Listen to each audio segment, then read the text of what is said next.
Ito naman po pang ulam bangus. Ganito lang ulam ko tuwing Sabado po. Ito po kababaliktad lang po. Pagbitin yung ulam, ito na naman pulutan. Ayan, yun na lang po yung ulam.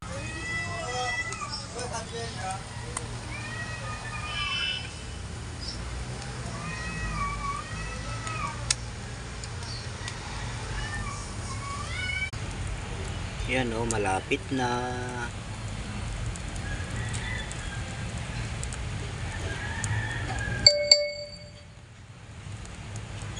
Uy, nabaliktad na.